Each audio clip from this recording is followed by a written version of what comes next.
ابو ہریرہ رضی اللہ عنہ نے بیان کیا کہ نبی کریم صلی اللہ علیہ وسلم نے فرمایا، اے مسلمان عورتوں، ہرگز کوئی پڑوسن اپنی دوسری پڑوسن کے لیے معمولی ہدیہ کو بھی حقیر نہ سمجھے، خواہ بکری کے کھر کا ہی کیوں نہ ہو۔ صحیح بخاری حدیث نمبر 2566۔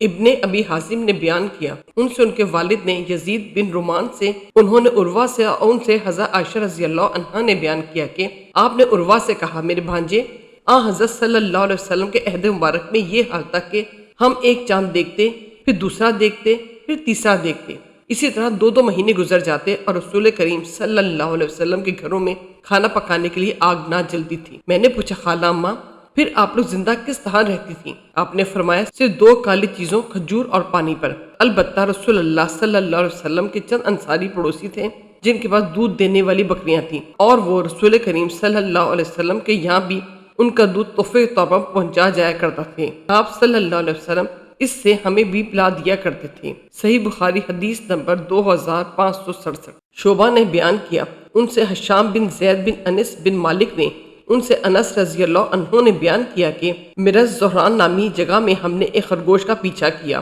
لوگ اس کے پیچھے دوڑے اور اسے تھکا دیا، میں نے قریب پہنچ کر اسے پکڑ لیا، پھر ابو طلحہ رضی اللہ عنہ کے ہاں لایا، انہوں نے اسے ذبح کیا اور اس کے پیچھے یہ دونوں رانوں کا گوشت نبی کریم صلی اللہ علیہ وسلم کی خدمت میں بھیجا۔ شعبہ نے بعد میں یقین کے ساتھ کہا کہ دونوں رانیں انہوں نے بھیجی تھیں، اس میں کوئی شک نہیں، حضور اکرم صلی اللہ علیہ وسلم نے اسے قبول فرمایا تھا۔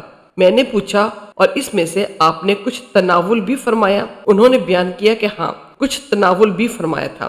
اس کے بعد پھر انہوں نے کہا کہ آپ نے وہ ہدیہ قبول فرما لیا تھا۔ صحیح بخاری حدیث نمبر 2572۔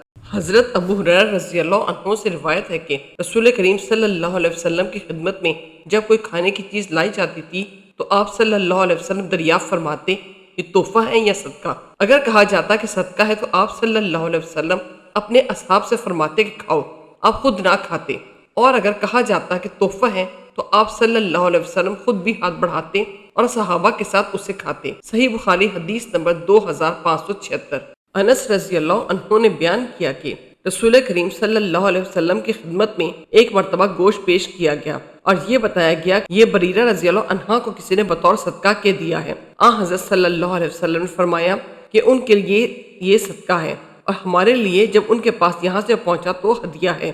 صحیح بخاری حدیث نمبر 2577۔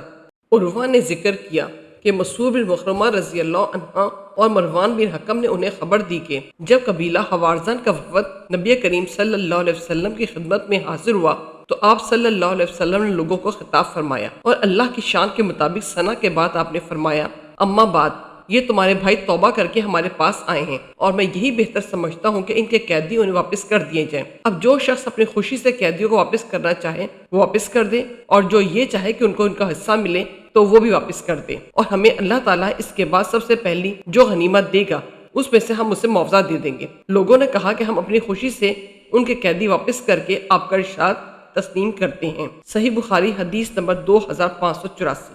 ابو عوانہ نے بیان کیا حسین سے، انہوں نے عامر سے کہ میں نے نعمان بن بشیر رضی اللہ عنہما سے سنا، وہ ممبر پر بیان کر رہے تھے کہ میرے باپ نے مجھے ایک عطیہ دیا، تو عمرہ بنت رواحہ رضی اللہ عنہا نعمان کی والدہ نے کہا کہ جب تک آپ رسول اللہ صلی اللہ علیہ وسلم کو اس پر گواہ نہ بنائیں میں راضی نہیں ہو سکتی۔ چنانچہ حاضر خدمت ہو کر انہوں نے عرض کیا کہ عمرہ بنت رواحہ سے اپنے بیٹے کو میں نے ایک عطیہ دیا، تو انہوں نے کہا کہ پہلے میں آپ کو اس پر گواہ بنا لوں۔ آپ صلی اللہ علیہ وسلم نے دریافت فرمایا کہ اسی جیسا عطیہ تم نے اپنی تمام اولادوں کو دیا ہے؟